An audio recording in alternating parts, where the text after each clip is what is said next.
Yo, what's going on guys, Arekkz here, welcome back to another Destiny video. It's Friday, it's Xur Day, which means I'm here to tell you guys where you can find Xur, which is right behind me, just near the speaker, and of course what he has for sale and whether or not those items are worth purchasing. Also, on top of that, quick note, I will have a video later on today speaking about the Rise of Iron news, the next DLC pack. It actually dropped while I was asleep last night, so I'm just catching up, putting things together, so expect that on the channel later on tonight. But for the time being, if you guys do enjoy this video, then a like would be super appreciated, and of course don't forget to leave a comment down below.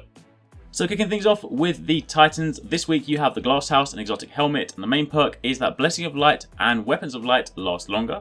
Plus you gain bonus super energy from melee kills on minions of the darkness, and you gain bonus melee energy on all pickups. Now the stat roll on this one this week is a flat 79 intellect, but if you compare that to the min-max values, the lowest you'll ever see this is with 33 intellect, and the highest is 106. So it's at the higher end of the spectrum, while most definitely still not the highest.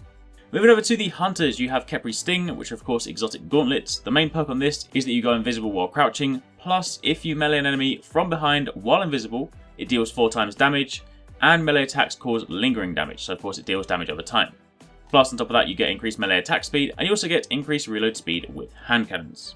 The stat roll on this one this week is a flat 68 strength when maxed, and again comparing that to the min-max values, the lowest you'll ever see this is with 30 strength and the highest is 94. So this one's at the high end of the spectrum, but again still not the highest.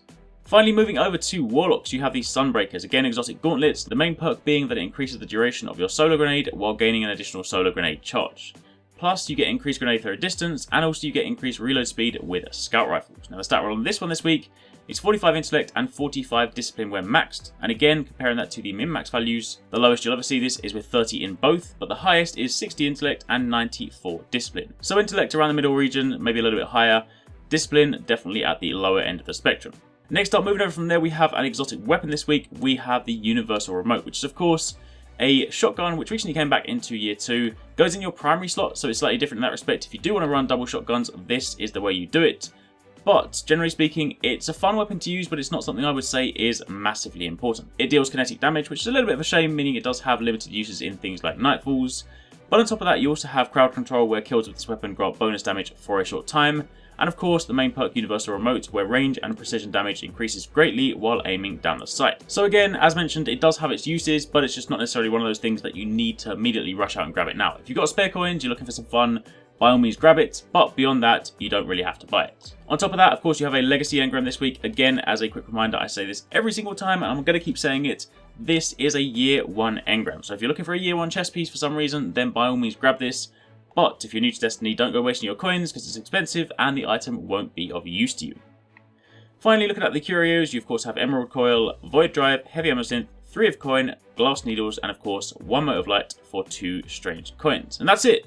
That is where you can find Xur, what he has for sale, and everything else you need to know. So hopefully you guys found it helpful. If you did, again, a like would be super appreciated. Make sure you stay tuned to the channel this evening for my breakdown of all the information surrounding the Rise of Iron DLC. And aside from that, thank you very much for watching. Take it easy. Catch you next time.